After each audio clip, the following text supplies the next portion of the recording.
யாழ் பல்கலைக்கழக கலைப்பீடாதிபதியின் அதிரடி முடிவு அதிர்ச்சியில் பலர். அரசு ஊழியர்களுக்கு ஜனாதிபதி வெளியிட்ட மகிழ்ச்சி தகவல். அதிரடியாக நடக்கும் அரசியல் கைதுகள், ஜனாதிபதி அனுரவின் நிலைப்பாடு. புலம்பெயர் தமிழரின் கோரிக்கையை நிறைவேற்றுகின்றாரா அனுர, மகிந்தவிற்கு விழும் பேரிடிகள். சுமந்திரனுக்கு வழங்கப்பட்ட 2 மெய் பாதுகாவலர்கள், வெடித்தது புதிய சர்ச்சை. வாகன இறக்குமதி தொடர்பில் ஜனாதிபதி வெளியிட்ட முக்கிய தகவல். யாழ் பல்கலைக்கழகத்தில் நேற்று நடைபெற்ற பேரவை கூட்டத்தினை தொடர்ந்து கலைப்பீடாதிபதி பேராசிரியர் சி ரகுராம் தன்னுடைய பதவியில் இருந்து விலகியுள்ளார். மதுபானம் மற்றும் போதைப்பொருள் பாவனைகளால் யாழ் பல்கலைக்கழகம் எதிர்கொள்ளும் பாரிய பிரச்சினைகளை தட்டி கேட்டமை, மாணவ மாணவிகளின் பாதுகாப்பை உறுதிப்படுத்துவதற்கு சீரிய முடிவுகளை எடுப்பதற்கு பல்கலைக்கழக பேரவை ஒத்துழைப்பு வழங்காமை போன்ற காரணங்களினால் அவர் பதவி விலகியுள்ளதாக தெரிவிக்கப்படுகின்றது. யாழ் பல்கலையில் சமகாலத்தில் தமிழினத்துக்கும் எதிர்காலத்துக்கும் நம்பிக்கை தரக்கூடிய ஒரு ஆளுமை பல்கலையின் பேரவையின் முடிவினால் அதிருப்தியடைந்து பதவி விலகியுள்ளமை அதிர்ச்சி அளிப்பதாக பல்கலைக்கழக மட்டத்திலிருந்தும் வெவ்வேறு தரப்பிலிருந்தும் அதிர்வலைகளை ஏற்படுத்தியுள்ளது. இந்த நிலையில் தொடர்ச்சியாக பல்கலைக்கழகத்தின் அபிவிருத்தி மற்றும் மாணவர்களின் மேம்பாடு தொடர்பில் சிந்திக்கும் பேராசிரியர் ரகுராம் கடந்த 2 வாரங்களுக்கு முன்னர் அரசியல் மற்றும் சமூகத்தில் இடம்பெறுகின்ற விடயங்கள் தொடர்பில் கடுமையான கருத்துக்களை தெரிவித்திருந்தார். இந்த சூழ்நிலையில் இவருக்கு அரசியல் ரீதியில் அழுத்தங்கள் பிரயோகிக்கப்பட்டிருக்கலாமா என்ற சந்தேகம் பலரிடம் இருக்கின்றது. குறிப்பாக தமிழ் தேசியம் சார்ந்த கட்சியை சேர்ந்த அரசியல் பிரமுகர் ஒருவர் இதன் பின்னணியில் இருக்கலாமா என்ற சந்தேகம் பலரிடம் இருப்பதாக பல்கலைக்கழக செய்திகள் தெரிவிக்கின்றன. ஜனாதிபதி அனுரகுமார திசாநாயக்க தேர்தலில் தமக்கு உதவிய தமிழ் புலம்பெயர்ந்தோரின் கோரிக்கைகளை நிறைவேற்றி வருவதாக முன்னாள் ஜனாதிபதி மஹிந்த ராஜபக்ஷ தெரிவித்துள்ளதாக தகவல்கள் வெளியாகியுள்ளன. உத்தியோகபூர்வ இல்லம் பறிக்கப்படுவதும் தனது பாதுகாப்பு நீக்கப்படுவதும் ஜனாதிபதி அனுரகுமார திசாநாயக்க தேர்தலில் தங்களுக்கு உதவிய தமிழ் புலம்பெயர்ந்தோரின் கோரிக்கைகளை நிறைவேற்றுவது என மஹிந்த கூறியுள்ளதாக தெரிவிக்கப்படுகின்றது. இந்த நிலையில் எதிர்வரும் தேர்தல்களில் மிகவும் பாதிக்கப்படக்கூடிய அரசு தலைவர் ஒருவர் உத்தியோகபூர்வ இல்லம் மற்றும் பாதுகாப்பை இழந்ததற்கு பொதுமக்களின் எதிர்வினையை அரசாங்கம் எதிர்நோக்க நேரிடும் என்றும் அவர் எச்சரித்துள்ளதாக கூறப்படுகின்றது. இவ்வாறானதொரு பின்னணியில் கடந்த சில நாட்களுக்கு முன்னர் முன்னாள் ஜனாதிபதி மஹிந்த ராஜபக்ஷ தனது இல்லத்திற்கு வாடகையாக ரூபாய் 4.6 மில்லியன் செலுத்த வேண்டும் அல்லது அதை விட்டு வெளியேற வேண்டும் என ஜனாதிபதி அனுரகுமார குறிப்பிட்டிருந்தார்.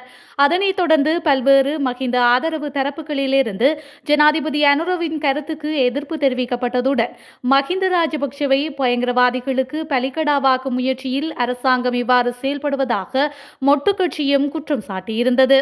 அத்தோடு சுமார் 3 தசாப்தங்களாக நீடித்த போரை முடிவுக்கு கொண்டுவர வழிவகுத்த தாம் பயங்கரவாத அச்சுறுத்தல்களை எதிர்கொள்வதாகவும் உயிர் அச்சுறுத்தல்களுக்கு முகம் கொடுப்பதாகவும் நீக்கப்பட்ட தனது பாதுகாப்பை கோரி முன்னாள் ஜனாதிபதி மஹிந்தவும் உயர்நீதிமன்றத்தில் அடிப்படை உரிமை மனு ஒன்றை தாக்கல் செய்துள்ளமையும் குறிப்பிடத்தக்கது.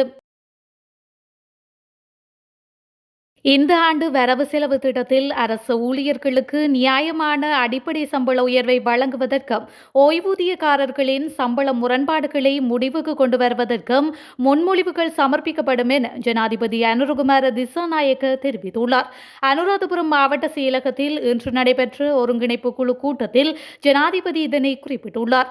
அத்தோடு அரசு சேவையை மக்களின் உரிமையாகவும் அரசு அதிகாரிகளின் பொறுப்பாகவும் மாற்றும் வகையில் அதனை வலுப்படுத்த அரசாங்கம் நடவடிக்கை எடுக்கும் என்றும் ஜனாதிபதி வலியுறுத்தியுள்ளார். தற்போதுள்ள அரசு சேவையில் மக்கள் திருப்தியடையவில்லை என்பதை சுட்டிக்காட்டிய ஜனாதிபதி அரசாங்க சேவைகளை டிஜிட்டல் மயமாக்குவதன் மூலம் திறமையான சேவையை வழங்க எதிர்பார்த்துள்ளதாக குறிப்பிட்டுள்ளார். இதேவேளை எதிர்வரும் ஜூன் மாதத்திற்குள் அரசு சேவையில் சரியான தரவு கட்டமைப்பு ஒன்றை தயாரிப்பதற்கு செயலாற்றி வருவதாகவும் தற்போது அரசு சேவையில் உள்ள தரவுகளின் அடிப்படையில் சரியான தீர்மானங்களை எடுப்பதற்கான இயலுமை இல்லை எனவும் ஜனாதிபதி இதன்போது சுட்டிக்காட்டியுள்ளார். மேலும் அரசு சேவையில் தற்போது உருவாகியுள்ள சுமார் 30,000 அத்தியாவசிய வெற்றிடங்களை அவசரமாக நிரப்ப வேண்டியதன் அவசியம் குறித்தும் அந்த கூட்டத்தில் கலந்துரையாடப்பட்டுள்ளதாக தெரிவிக்கப்படுகின்றது. இலங்கை தமிழரசு கட்சியின் முன்னாள் நாடாளுமன்ற உறுப்பினரான எம். ஏ. சுமந்திரனுக்கு 2 மெய்ப்பாதுகாவலர்களின் பாதுகாப்பு வழங்கப்பட்டுள்ளமையானது தற்போது பெரும் சர்ச்சையை ஏற்படுத்தியுள்ளது. அனுர அரசு ஆட்சியமைத்த பின்னர் செலவினங்களை குறைக்க வேண்டும் என்ற அடிப்படையில் முன்னாள் ஜனாதிபதிகள், அமைச்சர்கள், நாடாளுமன்ற உறுப்பினர்களுக்கான பாதுகாப்பு குறைக்கப்பட்டுள்ளது. அந்த வகையில் கடற்தொழில் அமைச்சர் சந்திரசேகரன் உட்பட பல நாடாளுமன்ற உறுப்பினர்கள் மெய்ப்பாதுகாவலர்களின் பாதுகாப்பினை பெற்றுக் கொள்ளவில்லை. இருப்பினும் முன்னாள் நாடாளுமன்ற உறுப்பினராக காணப்படுகின்ற எம். ஏ. சுமந்திரனுக்கு 2 மெய்ப்பாதுகாவலர்களின் பாதுகாப்பு வழங்கப்பட்டுள்ளதாக தெரிவிக்கப்பட்டுள்ளது. இந்த செயற்பாடானது அனுர அரசு ஒவ்வொருவருக்கும் ஒவ்வொரு முகத்தை காட்டி சலுகைகளை வழங்குகின்றதா அல்லது சுமந்திரனுடன் ஏதாவது ஒப்பந்தம் செய்து கொண்டதா என்ற கேள்வி மக்கள் மத்தியில் எழுந்துள்ளமையும் குறிப்பிடத்தக்கது. பிப்ரவரி 1 முதல் வாகனங்களை இறக்குமதி செய்ய அனுமதி வழங்கப்படும் என ஜனாதிபதி அனுரகுமார திசாநாயக்க தெரிவித்துள்ளார். கோமாகமவில் நடைபெற்ற தேசிய மக்கள் சக்தியின் பொதுக்கூட்டத்தில் கலந்து கொண்டு கருத்து தெரிவிக்கும் போதே அவர் இதனை தெரிவித்துள்ளார். அத்தோடு வாகன விலைகள் சற்று அதிகரிக்கும் எனவும் அவர் குறிப்பிட்டுள்ளார். முந்தைய அரசாங்கங்களைப் போலல்லாமல் தற்போதைய அரசாங்கத்தின் அமைச்சர்கள் வாகன பேரணிகளில் இருக்க மாட்டார்கள் என்றும், அனைத்து அமைச்சர்களும் ஒரே ஒரு வாகனத்தை மட்டுமே பயன்படுத்துவார்கள் என்றும் அவர் குறிப்பிட்டுள்ளார். மேலும் வாகன இறக்குமதிக்கான வரியில்லா அனுமதி பத்திரங்களை ரத்து செய்ய அரசாங்கம் எந்த முடிவும் எடுக்கவில்லை என்று தொழிலாளர் அமைச்சரும் பொருளாதார மேம்பாட்டு பிரதி அமைச்சருமான அனில் ஜெயந்தர பெர்னாண்டோ தெரிவித்துள்ளமையும் குறிப்பிடத்தக்கது. அரசாங்கம் ஒருபோதும் எந்த ஒரு விசாரணைகளிலும் தலையிடாது என்றும், விசாரணைகளை மேற்கொள்பவர்களை பலப்படுத்துவதற்கு மாத்திரமே நடவடிக்கை எடுக்கப்படும் எனவும் ஜனாதிபதி அனுரகுமார திசாநாயக்க தெரிவித்துள்ளார். கோமாகம பிட்டிபன பகுதியில் நேற்று இடம்பெற்ற மக்கள் சந்திப்பொன்றில் கலந்து கொண்டு உரையாற்றுகையிலேயே ஜனாதிபதி இதனை தெரிவித்துள்ளார்.